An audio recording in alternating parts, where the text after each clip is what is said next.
This is episode 4 of the Jordan Davis podcast.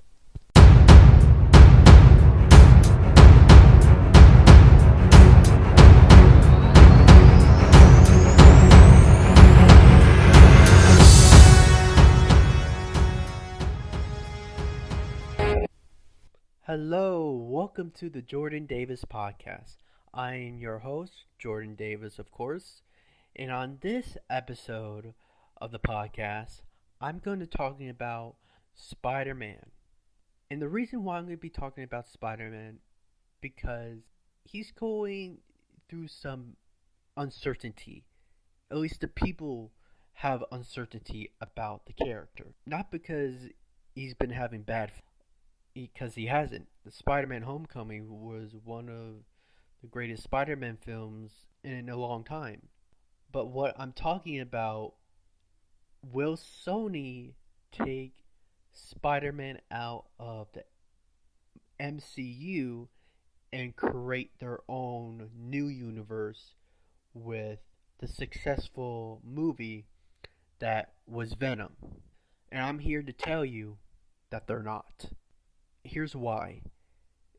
Because what Venom did at the box office, they're not going to touch Spider-Man. They're just not. Because I think they're making Venom kind of like their version of Spider-Man. Because if you watch the movie, they really don't need Spider-Man. Because Venom in that movie is kind of like a anti-hero, and he's not really a villain. Because he wants to protect Earth from other alien things and other forces. So there's no reason to bring in Spider-Man because attached to this character. Now, say what you will if you didn't like the movie. I liked the movie. Now, I'm not saying it's the best movie I've ever seen. It isn't. It's not even the best Spider-Man movie. But it did what it needed to do. It set up the world, it set up its character, it got you attached to its character. It's not the modern day great superhero movie that everyone was expecting. It's kind of a different kind of superhero movie. And I was okay with that because that's kind of how Venom was in the comic books. He was not like your ordinary superhero. Because he was a villain, then he turned anti-hero because of his popularity in the comics.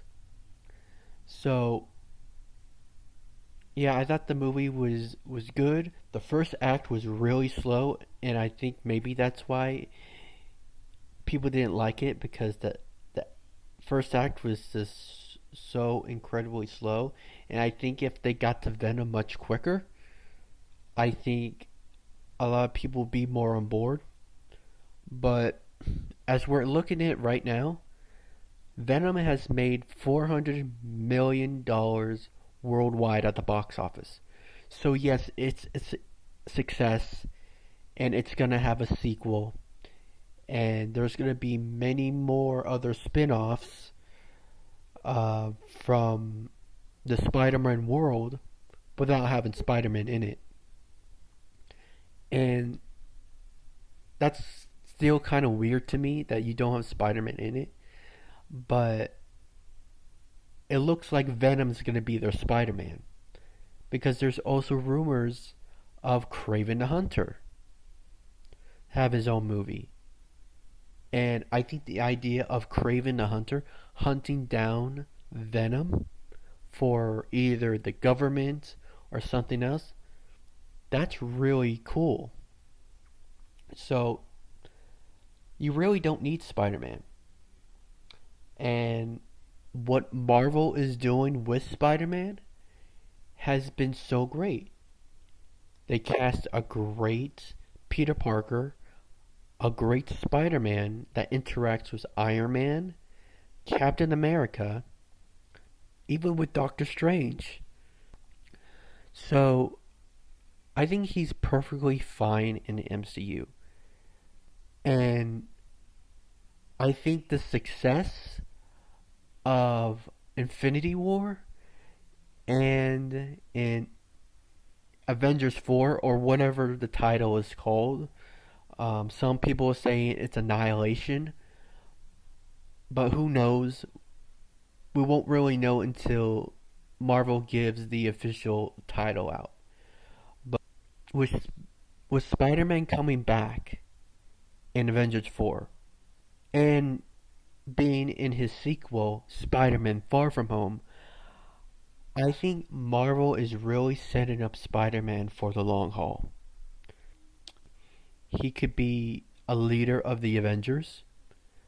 Now, I wouldn't say right away, but I think he's going to have an even major role in the MCU, in the Avengers movies, because I think the next sort of Loki villain, I wouldn't say Thanos villain, but kind of a Loki villain when he is going throughout all the movies, is Norman Osborn.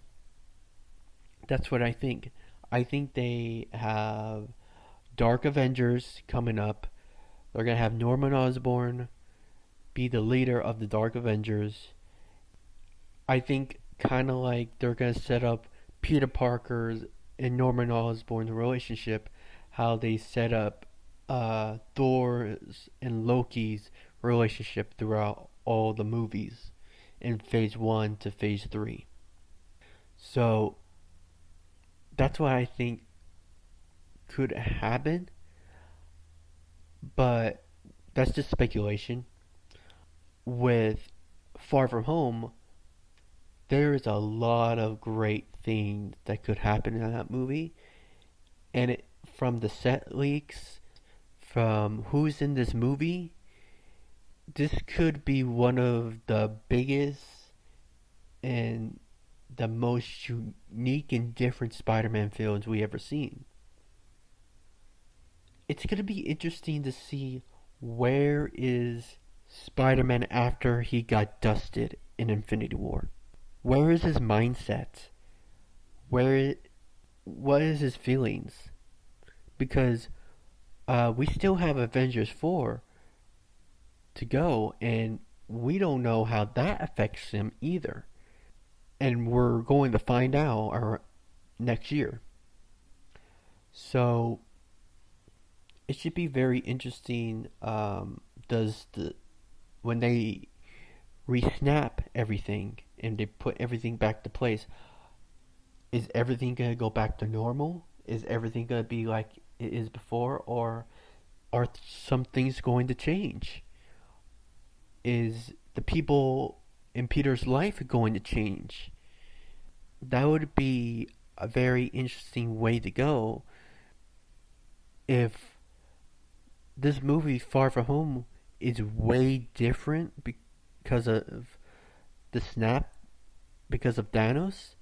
That would be a great way to go, and that would be the reason why Spider-Man starter of Phase 4, because he's introducing a whole new world, and you are seeing whole new characters through the eyes of Spider-Man and Peter Parker. And I don't want to forget to mention that Nick Fury is in this movie, Far From Home, and Maria Hill is in this movie as well. Two other people that got dusted in Infinity War. And it should be interesting how close they work with Spider-Man and how close Spider-Man works with them. Is he kind of a new member of S.H.I.E.L.D.? Is Nick Fury making a new Avengers team, since pretty much all of the old Avengers are either retired or they died in Avengers 4? We don't know. I think that's what makes Far From Home so exciting. We're going to get so many answers. One Spider-Man movie, because they are rebuilding the world. They're not rebooting it, but they are kind of going back to how it was in Phase 1. They are reintroducing a new world. but you still know it, but you don't really. So I think that should be really exciting. Now, with the whole, like I said, with the whole Sony thing, I believe that Marvel and Sony have already renegotiated a new contract. And I believe Marvel is going to that negotiations. It's like, hey, business has been great, business has been booming, you've been successful, we've been successful, and Marvel is like, we want to continue this, but we want a little bit more. We want to use other characters' Spider-Man world along with Spider-Man. Like I said before, I guarantee you they want Norman Osborn. They want a new Tony Stark that's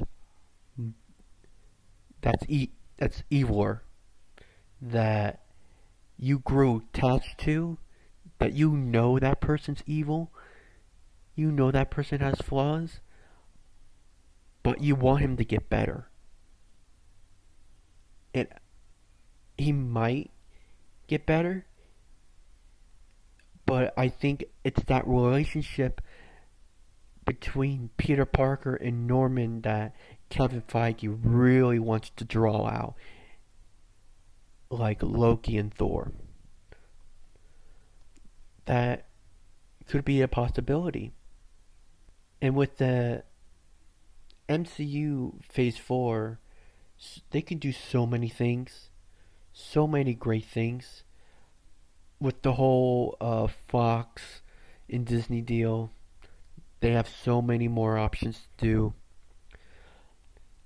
It should be very interesting what their next moves are in the future. Not just for Spider-Man, but for the whole MCU in general. So yeah, I think that should be really exciting. Now, what are my thoughts on Venom and his future in movies? I believe they're going to use Carnage. I believe that they're going to go all out on Carnage, all out on Venom. I still believe it's going to be PG-13. I totally believe that. It's going to be PG-13. And there's a lot of things you could get away with PG-13. You just can't show the blood. And I think that's just what they're going to keep on doing. Now, I do believe they're going to learn from their mistakes. They're going to learn from Venom and see what to do and what not to do. And I think hopefully they are successful. I want Venom to be successful. I want all superhero movies to be successful. And it looks like it's going that way. So yeah, that's just a quick take I have on Spider-Man at the moment. If anything new comes out, I'll talk about it, and we'll just have to wait and see. So thank you for listening to my thoughts. Until next time, I hope you have a great and blessed nerdtastic day.